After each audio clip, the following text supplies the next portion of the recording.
하나님 말씀 출애굽기 34장 6절 7절입니다. 다 같이 읽겠습니다.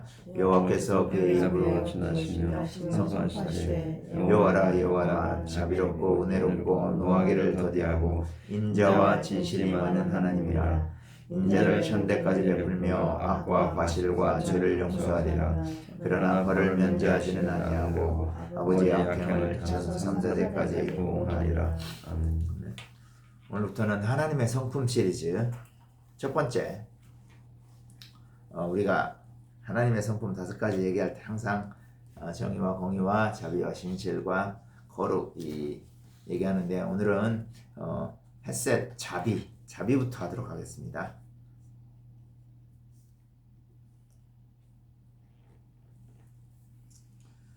여기 출애굽기 34장 6절에 하나님께서 모세에게 자신의 속성, 자신의 성품을 이렇게 계시해주고 있죠. 나는 여호와인데, 그죠? 여호와라 여호와라.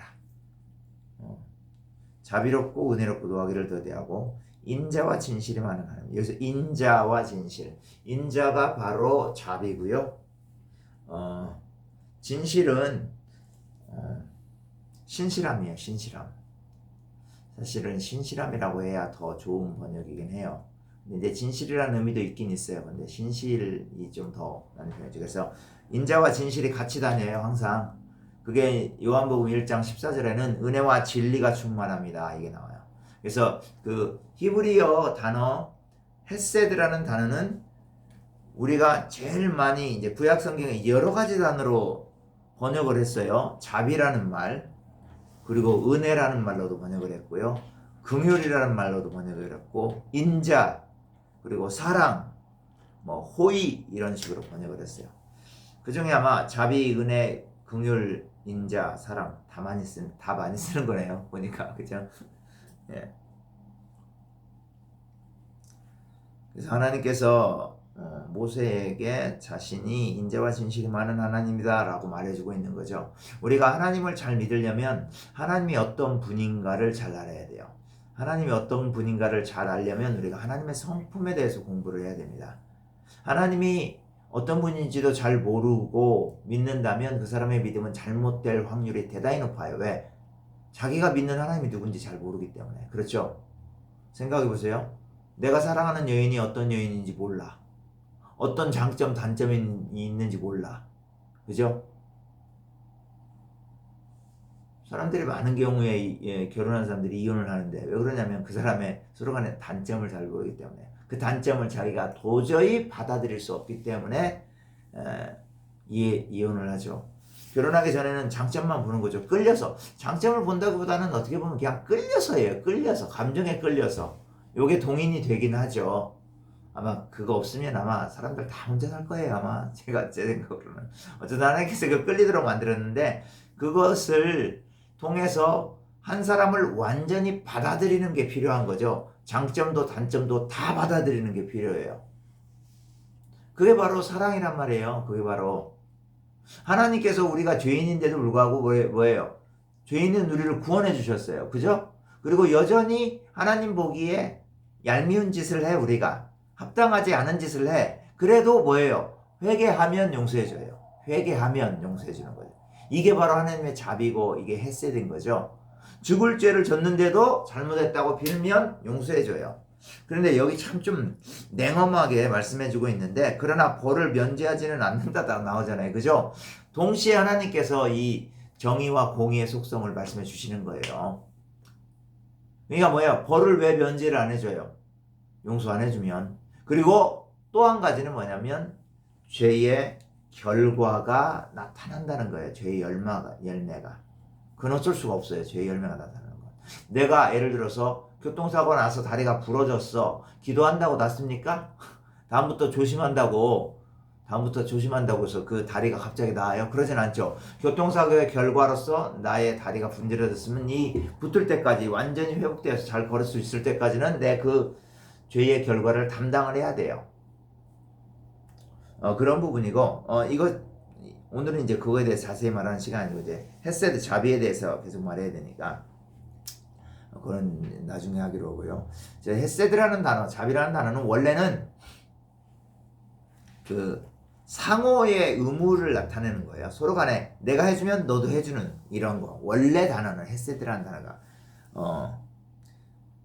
그래서 이제 그 경우가 보면 창세기 22장 23절에 보면 아브라함이 아비멜렉에게 가가지고서 내가 그대에게 호의를 베푼 것처럼, 여기서 호의라는 말을 써요. 호의를 베푼 것처럼, 자비를 베푼 것처럼 그대도 대해줄 것이고, 여기서 하나님을 두고 내게 맹세해 주세요. 이렇게 땅을 살 때 이렇게 얘기를 하거든요.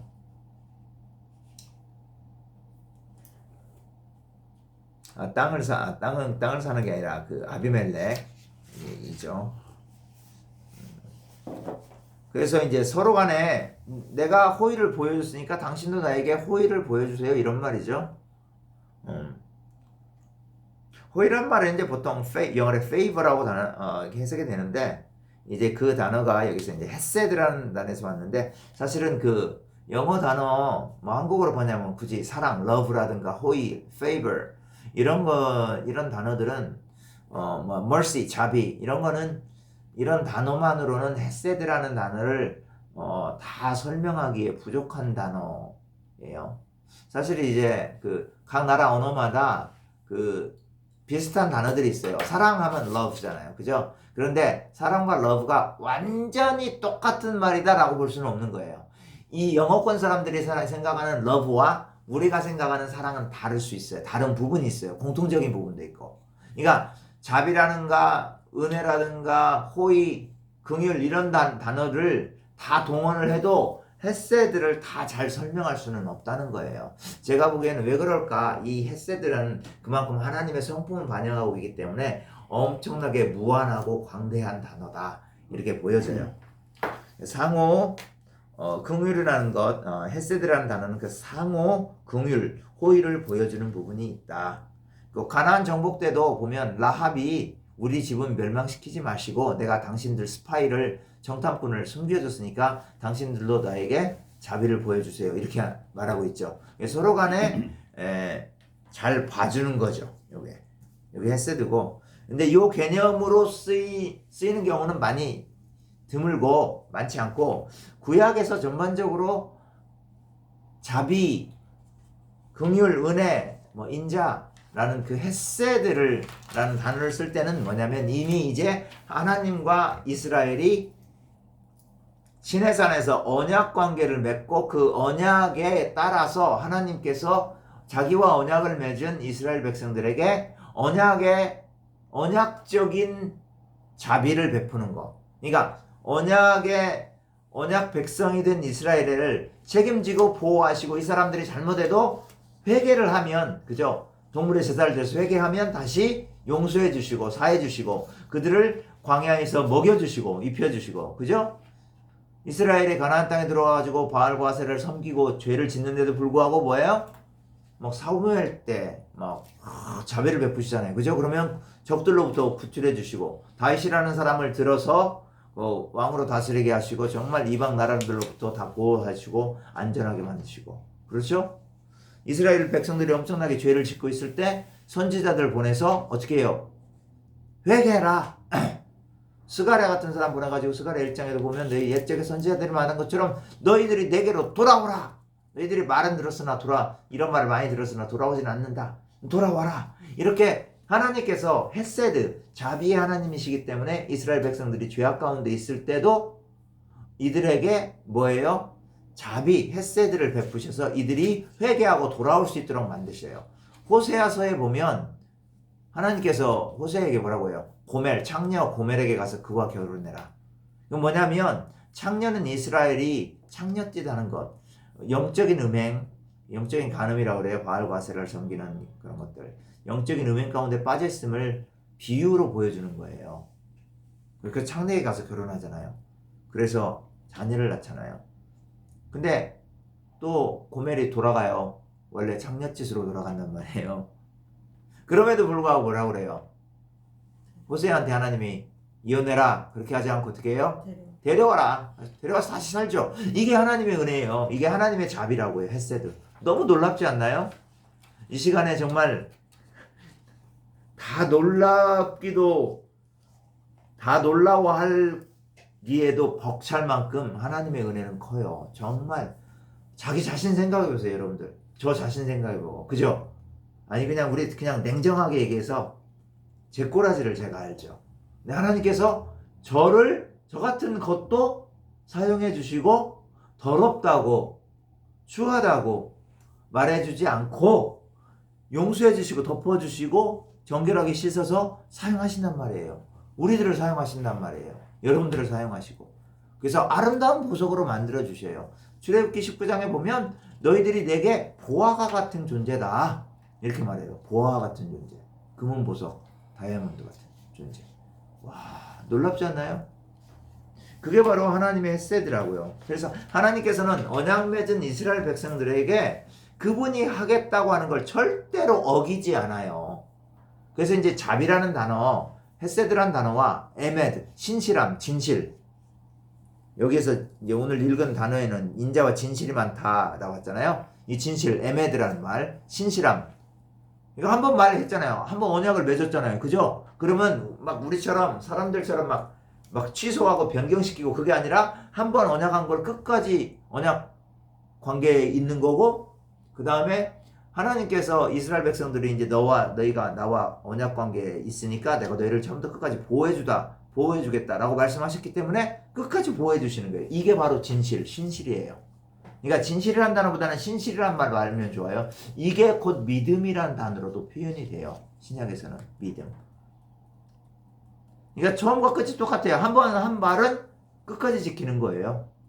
그러니까 우리가 이런 성품들을 담당하는 거예요. 그래서 이 신실이라는 단어가 하나님의 자비라는 단어, 헤세드와 항상 바늘과 실처럼 같이 가요. 그래서 이제 헤세드를 공부하고 난 다음에는 자비를 공부하고 난 다음에 우리가 신실이라는 게 뭔가에 대해서도 그 다음에 할 거예요. 그래서 보세요. 하나님께서 우리에게 언약을 맺어주시고 이스라엘에게 언약을 맺어주시고 우리는 이제 그리스도와 언약을 맺었잖아요. 그렇기 때문에 그 언약적인 신실함을 우리들에게 보여주셔요. 자비를 보여주시고. 그러므로 뭐냐면 우리도 언약적인 신실함을 하나님 앞에 보여야 되는 거죠. 반응하는 거죠. 이게. 이해가죠? 예.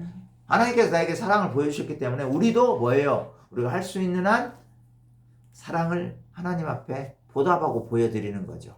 그런데 하나님 앞에는 사실 우리가 뭘 할 게 사실은 없어요. 그잖아요. 공중에 돈을 던져가지고 천국으로 보낼 수는 없는 거고, 그죠? 이거 어떻게 해요? 사람들한테 사랑을 하는 거죠. 하나님께서 사람들한테 사랑하라고 그랬잖아요. 그리고 하나님 앞에 한다고 하면 그건 뭐냐면 예배의 형태로 하는 거죠. 예배의 형태. 하나님 앞에 기도하고 하나님 앞에 막 하나님의 헤세드, 자비에 대해서 막 놀랍다고 찬양을 하는 거죠. 그게 바로 시편 136편 제가 이름 지은 헤세드장이에요. 처음부터 끝까지 나오는 거죠. 한번 가볼까요? 시편 136번 902페이지 구약성경 902페이지 시편 136편을 보면 제가 쭉 읽어봅니다. 여호와께 감사하라. 그는 선하시며 그 인자하심이 영원함이로다. 그 인자하심이 영원함이로다가 이게 바로 헤세드예요. 인자하심이. 그 다음에 신들 중에 뛰어난 하나님께 감사하라. 그 인자하심이 영원함이로다. 자, 그 인자하심이 영원함이로다. 이거는 아마 레이지파 성가대들이 이렇게 후렴구로 계속 불렀던 거예요. 아마 레이지파 제사장이 이렇게 내용을 얘기하면 주들 중에 뛰어난 주께 감사하라 이렇게 읽으면 성가대원들이 레이지파 성가대원들이 그 인자하심이 영원함이로다 계속 반복하거든요. 이게 26절까지 끝까지 계속 지속이 돼요. 그러니까 우리가 할 수 있는 건 뭐냐면 하나님 앞에 그 인자하심이 너무나 대단하다고 엄청나다고 우리의 이 사는 일평생 동안 찬양하고 기뻐하고 감사하는 거죠. 이게. 그래서 뭐 헌금도 하는 거고 그렇기 때문에 그게 감사해서 다른 사람들도 사랑하는 거예요. 사실은. 네. 이런 방법인 거죠. 그래서 우리가 헤세드이신 하나님 앞에 우리도 헤세드로 그죠? 다른 사람들에게 나아가는 거예요. 그래서 가난한 사람들 특별히 구약에는 고아와 과부와 나그네에게 헤세드를 보이라, 긍휼을 보이라라고 얘기를 하고 있는 거죠. 그래서 하나님의 자비, 이것에 대해서 선지자들도 굉장히 많이 얘기하고 있습니다. 아예 우리가 이제 이거 따로 이번 주나 이제 또 얘기 계속 하겠는데, 아예 이사야서 63장 7절부터 64장 12절까지는 헤세드 기도입니다. 하나님의 자비를 구하는 기도를 이사야가 합니다.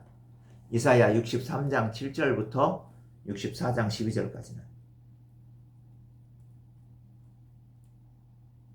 그래서 이스라엘의 하나님의 자신들에게 주신 그 헤세드, 자비를 회상하면서 그들에게 베푸신 그 모든 것을,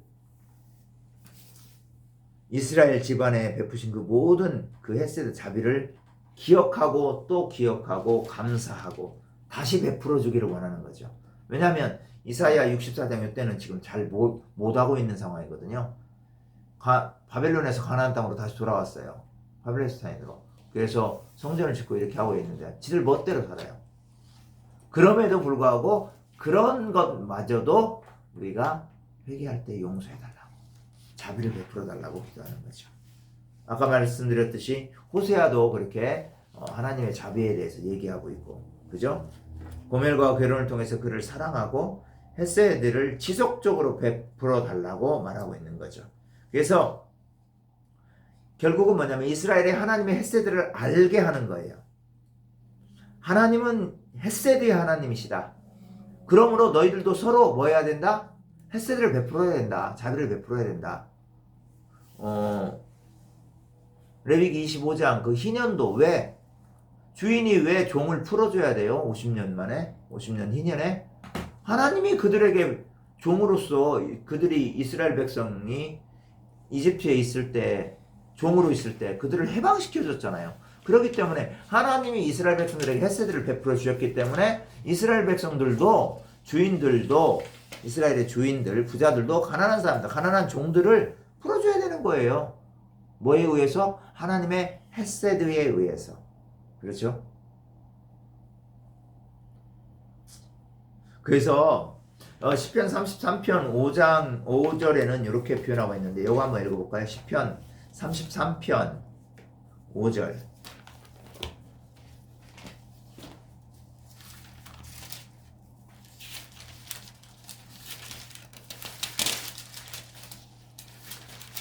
시편 33편 5절 시작. 그는 공의와 정의를 사랑하시며 세상에는 여호와의 인자하심이 충만하구나. 자, 공의와 정의, 인자가 세 가지가 한꺼번에 묶어졌어요. 여기서는 또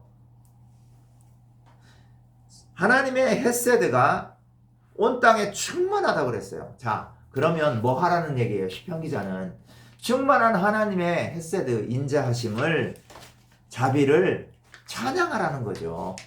우리의 일평생 동안.